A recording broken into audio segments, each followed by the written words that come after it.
રહેશો। હવે સુરત જઈએ। સુરતમાં જયેન્દ્ર અમારી સાથે જોડાયેલા છે। જયેન્દ્ર, જે ઘટના બની છે ગોઝારી દુર્ઘટના, 15 લોકોના મોત થયા લખનૌની અંદર। સુરતમાં કોચિંગ ક્લાસ કેટલા સલામત?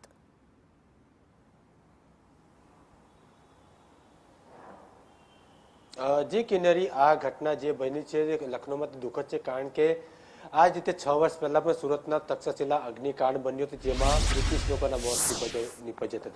ત્યારે આજ રોજ સુરત સંદેશ ન્યૂઝની ટીમ દ્વારા શહેરના જે ખાનગી ઇન્સ્ટિટ્યૂટ કોચિંગ ક્લાસીસ આવ્યા છે ત્યાં રિયાલિટી ચેક કરવા માટે આવી પહોંચ્યા છે। તમે સીધા દ્રશ્યો જોઈ શકો છો। અહીં જે પ્રકારે સિસ્ટમ લગાડવામાં આવ્યા છે, તમામ પ્રકારના સિસ્ટમો જે છે અહીં ઉપલબ્ધ છે। એક સિસ્ટમ અહીં નીચે ઉપલબ્ધ કરવામાં આવ્યું છે, જેથી જો કોઈ ઘટના બને તો તેને કઈ રીતે ડિટેક્ટ કરી શકાય તે માટેની પણ જાણકારી તેઓ પાસે છે। આપણે ઇન્સ્ટિટ્યૂટના જે સંચાલક તેમને જ પૂછીશું। જી, આપણું નામ જણાવશો અને કયા પ્રકારની સાવચેતી તમે રાખી છે?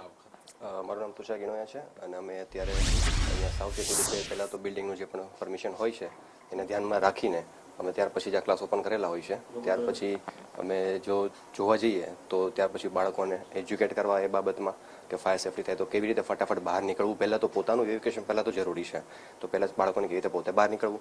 ત્યાર પછી અહીંયા જવાબદાર જે પણ વ્યક્તિઓ હોય એમને ફાયર સેફ્ટીની બોટલો ખોલતા આવડવી જોઈએ, એ ખોલીને બતાવેલી હોય, તો જ્યારે પણ અમે ફાયરની જ્યારે પણ વસ્તુ પરચેસ કરી હોય ત્યારે પણ એ લોકો અમને ટ્રેનિંગ આપી હોય। ત્યાર પછી અહીંયા અવારનવાર પોલીસો દ્વારા કે ફાયર સેફ્ટીના અધિકારીઓ દ્વારા અવારનવાર ચેકિંગો ચાલતા હોય છે, એ લોકો પણ આવીને બાળકોને અને અમને એજ્યુકેટ કરતા હોય છે। ખાસ કરીને આપના ઇન્સ્ટિટ્યૂટમાં અત્યાર સુધીમાં કેટલા વિદ્યાર્થીઓ અભ્યાસ કરતા કરે છે? અત્યારે એક બેચમાં વ્યક્તિગત અમે જોવા જઈએ તો અમારું કેવું છે, નાનો ક્લાસ છે એટલે વ્યક્તિગત રીતે મહત્તમ જે કહેવાય ને મેક્સિમમ એ 10 જ વ્યક્તિઓ હોય છે, એટલે અમારા માટે એ કોઈ મુશ્કેલીનો સમય નથી, બરાબર। ત્યાર પછી જોવા જઈએ તો અત્યાર સુધીની વાત કરીએ તો ઘણા બાળકો નીકળી ગયા હોય, જેમ કે દર સિઝનમાં 2 કે 3 સિઝન સ્ટુડન્ટ્સમાં આવતા હોય, જેમ કે વેકેશન પડતું હોય ત્યારે આવતો હોય। અત્યારે વેકેશન સમય છે તો બસ આ બેચ પૂરો થવાની તૈયારીમાં હોય, યા તો નવો બેચ ચાલુ થવાની તૈયારીમાં હોય, એટલે મેક્સિમમ 10 છોકરાઓ અને વાર્ષિક જોવા જઈએ મેક્સિમમ વાર્ષિક જોવા જઈએ બરાબર તો 35 થી 40 છોકરાઓ।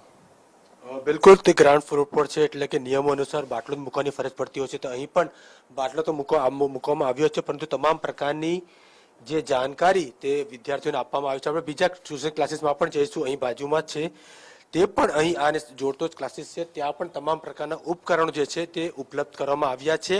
કારણ કે સુરત એક છે ભૂતકાળના આગની ઘટનાઓનું મહત્વ સ્વરૂપ છે, કારણ કે ઘણી બધી ઘટના સુરતમાં બની ચૂકી છે, ત્યારે તેને લઈને સુરત ફાયર વિભાગ તક્ષશિલાની ઘટનામાં સજગ બન્યું છે। ખાસ કરીને આપણે અહીં જોઈ શકીએ છીએ કે અહીં પણ ખાનગી ઇન્સ્ટિટ્યૂટ છે અને અહીં તમામ પ્રકારના ઉપકરણો એટલે કે જે અલાર્મ સિસ્ટમ છે તે લગાવવામાં આવ્યા છે। સિસ્ટમ પણ ઓપરેટ કરવામાં આવે છે, તમામ પ્રકારની જે છે બેઝબેન્ડ હોય છે કે તમામ પ્રકારની વસ્તુઓ મૂકવામાં આવી છે। આપણે અંદર આવીશું। આ કોચિંગ ક્લાસ અત્યારે તો વેકેશન હોવાના કારણે ખાલી છે, પરંતુ અહીં તમે ખૂણામાં તમને બતાવીશ, અહીં અલાર્મ સિસ્ટમ જે સ્મોક ડિટેક્ટિવ જે હોય છે તે છે, અને પેલી બાજુ જે તમને ખૂણે બતાવીશ ત્યાં ઓક્સિજનનો બાટલો મૂકવામાં આવ્યો સ્ક્રીન ઉપર, અને અંતે જે એક્ઝિટ ગેટ હોય છે તે અહીં અંતે એક્ઝિટ ગેટ પણ લગાવવામાં આવ્યા છે, જેથી જો આગળની બાજુએ મોટી આગની દુર્ઘટના બને તો વિદ્યાર્થીઓ આખો દરવાજો ખોલીને બહાર જઈ શકે છે। એટલે તમામ પ્રકારની વ્યવસ્થાઓ હવે સુરતમાં જોવા મળી રહી છે। ક્યાંક ને ક્યાંક જે રીતે સ્મોક સિગ્નલ હોય છે કે તમામ પ્રકારની વ્યવસ્થાઓ અહીં ચારે બાજુ લગાવવામાં આવી છે। સંચાલક પણ આપણી સાથે ઉપસ્થિત છે, તેમને પણ આપણે પૂછવાનો પ્રયાસ કરીશું। જણાવશો આપનું નામ અને કઈ રીતે તમે વ્યવસ્થાઓ રાખી છે, ખાસ કરીને સ્મોક ડિટેક્ટિવ હોય કે પછી આગની ઘટના લઈ? મહેસલ ઘનશ્યામ વેકરિયા। હવે અહીંયા બહાર જે છે ફાયરનું એલાર્મ રાખેલું છે, જેથી કરીને એક્ઝિટની 12 વાગે ત્યાંથી આપણે ઓપરેટ કરી શકીએ, અને દરેક ક્લાસની અંદર જે છે એ બેઉ જે ઓક્સિજન ને એક્સિલરેટર બેઉ રાખેલા છે, અને દરેક જગ્યાએ અહીંથી ફર્સ્ટ ફ્લોર છે એટલે વિન્ડો એક્ઝિટ પણ છે।